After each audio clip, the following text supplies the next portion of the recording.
Hello friends, how are you? I hope so all are good. पिछली class में मैंने आपको चैप्टर 8 स्टार्ट किया था। हमने बी पार्ट तक कंप्लीट किया था। आज मैं आपको दोबारा एक्सप्लेन कर देती क्योंकि ये थोड़ा टफ है सर्कल वाला। ठीक है, मैं आपको अच्छे से एक्सप्लेन करती हूँ एक एक चीज़।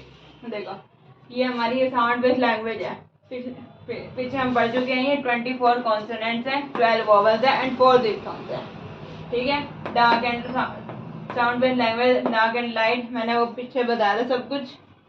एस सर्कल, हम आज एस सर्कल पढ़ेंगे। अगर आप इसको अच्छे से पढ़ेंगे तो इसमें बहुत कुछ है। मैं आपको इम्पोर्टेंट पॉइंट बता देती हूँ कि आपको किस तरह से पढ़ना है एक्चुअली में। देखिए, ये एस सर्कल हमें इसको हम स्टेनो में एस सर्कल बोलते हैं। ठीक है, ये हमें सेम लिखा हुआ है, बिल्कुल सेम एज इट इज है। हम एस सर्कल में हमें कैसे रीड करना है वो मैं आपको बताती हूँ। स्टार्टिंग में और मिडल में, एंड में। अगर एस हमारा स्टार्टिंग में आता है, अगर मिडल में आता है तो एंड में आता है, तो इसको हम कैसे कैसे यूज करेंगे, किस तरह प्रोनाउंस करेंगे। ठीक है, आप जो बुक में दिया गया है इसको अच्छे से पढ़िएगा। अच्छे से पढ़ेंगे तो आपको अच्छे से समझ आएगा। मैं आपको मोटी मोटी चीज़ें आपको बता देती हूँ किस तरह से आपको चैप्टर कवर करना है। ठीक है, अगर आपको इसको पढ़ेंगे तो हमारा टाइम वेस्ट होगा। इसलिए मैं आपको ऑलरेडी पढ़ के मैं आपको इसका एक्सप्लेनेशन बताऊंगी खाली।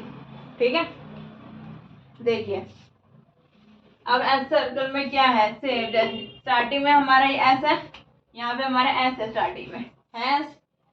अब मैंने आपको अभी बताया था स्टार्टिंग एस सर्कल हम कैसे लिखते हैं। एस सर्कल में हमारा ऐसे लिखा जाएगा स्टेनो में। ठीक है, अब हम स्टार्टिंग फॉर एग्जांपल सेव, हमने सेव लिया। सेव को हम कैसे लिखेंगे, अब हम स्टार्टिंग में रीड किसको करेंगे, इसका ए है।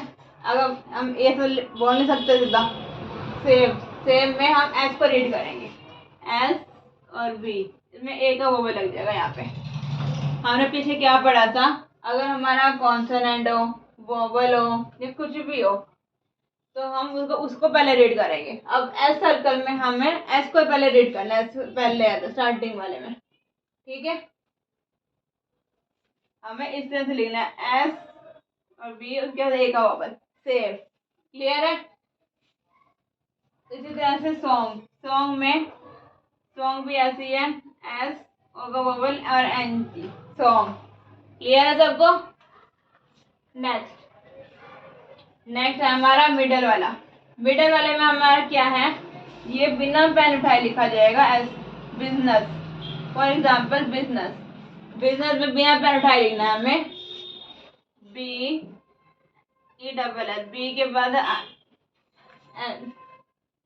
आई का वोवल आ जाएगा, E double S, business, BUSINE business. ये बिना पेन उठाए लिखना है। वैसे ही शूज, शूज में SO का वोवल आ जाएगा, शूज। क्लियर है, सबको क्लियर हो गया। ये आपको एक एक वर्ड की प्रैक्टिस करना। इसमें सारे मतलब मिक्स है, स्ट्रेट भी है, कर्व भी है, हर टाइप के मिक्स हो गया। डाउनवर्ड्स है, अपवर्ड है, सब हर टाइप के मिक्स है आपके वर्ड्स। ठीक है, एस सर्कल में आप जितनी ज़्यादा प्रैक्टिस करेंगे उतनी कम है। अगर आपको कोई भी इशू है इन चीज़ों में तो आप उसी टाइम कमेंट में मेरे से आप पूछ सकते हैं कि कोई कुछ समझ नहीं आ रहा तो प्लीज़ कमेंट में पूछ सकते हैं। और आई होप सो आपने अभी तक जितनी मैंने आपको दी होगी आपने कंप्लीट करी होगी, बिकॉज ये आपकी अलग लैंग्वेज है। आपको इतनी जल्दी मैंने आपको इसलिए आधा चैप्टर करवाती हूँ ताकि आपको अच्छे से समझ आ सके। अगर मैं आपको फुल चैप्टर करवाऊंगी आपके ऊपर ही बर्डन होगा, ना कुछ समझ आएगा और ना कुछ आप लिख सकेंगे कभी भी। ठीक है, इसलिए आज मैं हाफ चैप्टर कराऊंगी आपको। हाफ चैप्टर करवाने के बाद हाफ आज होगा और हाफ कल होगा। क्लियर है सबको। ठीक है, अब हम स्टार्ट करते हैं शॉर्ट फॉर्म्स। शॉर्ट फॉर्म्स में अब क्या है, देखिए,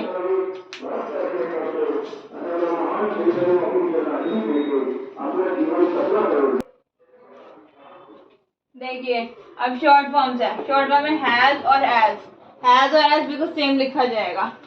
अब हमें इसमें कॉमन सेंस लगानी है कि किस सेंटेंस में हैज आएगा, किस में एज आएगा। क्लियर है? ये दोनों अपवर्ड लिखे जाएंगे और एक जैसा ही बनेगा। हैज और एज ये दोनों एक जैसा ही बनेगा, अपवर्ड बनेंगे। ठीक है, हैज एंड एज। हिज और इज ये लाइन पर बनेगी, ये भी सेम बनेगी। हैज और एज में, हिज और इज में आपको कॉमन सेंस लगानी है। किसके साथ हैज आएगा, किसके साथ एज आएगा, किसके साथ हिज आएगा, किसके साथ इज आएगा। हैज और एज अपवर्ड है, हिज और इज ऑन द लाइन है।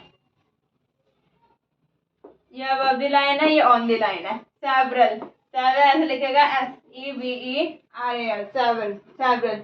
जैसे मैंने आपको यहाँ पे बताया था ना, ये स्टार्टिंग में है सेवरल, सेम ऐसे ही है। ये ऐसे बना के उसके बाद L सेवरल। ठीक है, दोज बनेगा ऑन अबव द लाइन।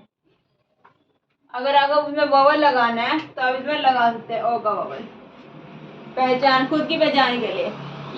ये कभी भी टेस्ट में मेंशन मत करना, वरना आपको गलत माना जाएगा। ये खुद की पहचान के लिए कि हाँ खुद से रीड हो सके। Those above the line, this on the line, दस कट द लाइन। उसके बाद हैज दी और एज दी, ये भी सेम। हैज और एज मैंने अभी बताया था ना आपको, हैज और एज ऐसे लिखा जाएगा, उसके सामने द लगा दिया। हैज दी और एज दी सेम। ऐसे ही ये वाला इज दी, हिज और इज बताया था, ये भी इज दी। ये अबव द लाइन, ये ऑन द लाइन। क्लियर है सबको? देखिए गाइस, जितनी प्रैक्टिस करेंगे आपके पास की है स्टेनो की। आगे जो एक्सरसाइज गिवन है 24 और 25, ये आपका होमवर्क है। ठीक है, ये मैं आपको होमवर्क दे रही हूँ आज की क्लास के लिए। इस आपके पास की है, उसमें से देख के प्रैक्टिस करिए। अगर आपको नहीं पढ़ पाते, नहीं प्रैक्टिस कर पाते, पहले उसमें देख के प्रैक्टिस करिए। पहले खुद से लिखिए, खुद रीड करके देखिए। अगर खुद नहीं रीड कर पा रहे तो उसमें प्रैक्टिस करके, उसमें देख के प्रैक्टिस करिए। देख के इसको रीड करिए, प्रैक्टिस करिए, अच्छी तरह से प्रैक्टिस करिए। ये अलग लैंग्वेज है, ये इतनी जल्दी समझ नहीं आएगी। Please try to understand. जितनी प्रैक्टिस करेंगे आप उतनी कम है इसके लिए। ठीक है गाइस, अगर आपको कोई भी क्वेरी है, कोई भी इशू है किसी भी क्वेश्चंस में, आप उसी टाइम कमेंट में मुझसे पूछ सकते हैं, मैं आपको रिप्लाई करूँगी इसका। ठीक है गाइस, कल आपका होमवर्क है exercise number 24 and 25 is your homework. Clear है? आज हम यहीं तक कंप्लीट करते हैं। कल हम इसके आगे स्टार्ट करेंगे एंटी क्लॉकवाइज। ठीक है, जितने ज़्यादा प्रैक्टिस करेंगे उतने आपको कॉन्सेप्ट क्लियर होते जाएंगे। इसके बाद आपको मैगजीन में कोई प्रॉब्लम नहीं होएगी। ये बुक में करवाने के बाद मैं आपको आउटलाइंस भी दूंगी।